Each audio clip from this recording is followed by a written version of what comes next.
métier, ma passion, Armelle Lévy. Mon métier, ma passion. Comme chaque samedi soir, on est avec Armelle Lévy. Bonsoir Armelle. Bonsoir. Et comme chaque samedi soir, on va à la rencontre d'entrepreneurs, de passionnés, d'amoureux de leur métier. Et ce soir...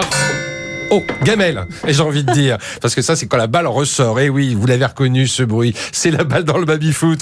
Nicolas Chantry dirige la maison Stella, fondée en 1928 et donc spécialisée dans la fabrication artisanale des babys ou des boboles. Dans son atelier, Nicolas et son équipe ont fabriqué l'an dernier 2200 baby-foot. Ils viennent de commencer en décembre une production de petits billards de salon. C'est vraiment de la fabrication française, made in Hauts-de-France. Tout est fait ici dans nos ateliers de Tourcoing. Avec la précision, c'est que nous sommes des artisans menuisiers. Donc on a des menuisiers qui menuisent, des menuisiers qui montent, qui assemblent, des menuisiers qui peignent. Tout ce qui est partie métallique, que ce soit les barres, les buts, les joueurs, les cendriers, puisqu'on met encore un certain nombre de cendriers sur les modèles emblématiques. Toutes ces pièces-là sont faites chez des fondeurs, des PME de la région des Hauts-de-France. Ces baby-foot sont personnalisables et ils sont devenus de véritables objets de décoration. Le baby-foot est devenu pas une pièce centrale de la maison, mais c'est devenu un meuble. Il se doit aujourd'hui, plus que jamais, d'être esthétique dans les matériaux, dans les couleurs. Donc vous pouvez, sous 15 jours, avoir votre baby-foot avec...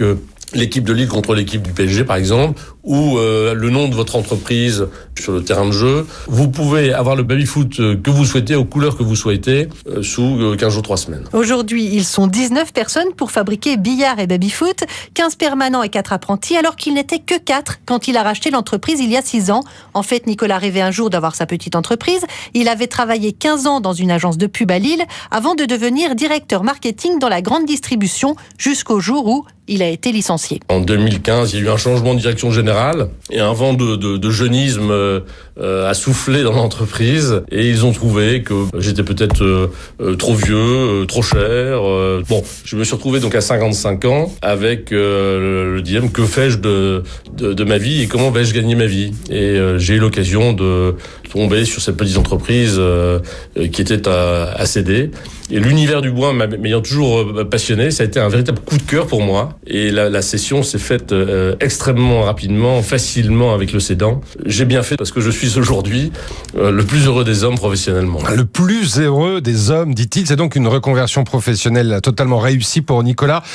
Armelle, qu'est-ce qui lui plaît autant à Nicolas dans son nouveau métier de fabricant de baby-foot? Eh bien, il apprécie autant de les fabriquer que de les vendre. C'est partir de rien et arriver à un tout, et à un produit de qualité. Et ensuite, ce qui est extraordinaire, c'est quand une personne vient sans l'odeur du bois, la lumière dans les yeux ou dans le discours, la nostalgie qui est exprimée et parle avec émotion de ses parties de baby-foot quand il avait 14 ans. Ils ont encore dans la tête le bruit de la balle qui choque. Et donc, ils font un essai et puis ils retrouvent le bruit du baby-foot. Et c'est vraiment merveilleux. Ces clients sont pour moitié des particuliers, pour moitié des professionnels, entreprises, campings, collèges, mais aussi des maisons de retraite. Les personnes âgées, pour les faire sortir à un moment donné de leur fauteuil, elles vont jouer au baby-foot, elles sont droits donc sur leurs jambes, elles se tiennent au bar du baby-foot avec d'autres. En ce sens, ça a des vertus de sociabilisation dans un EHPAD. Et ça a des vertus kinesthésiques quand vous tirez la barre ou quand vous tournez la poignée.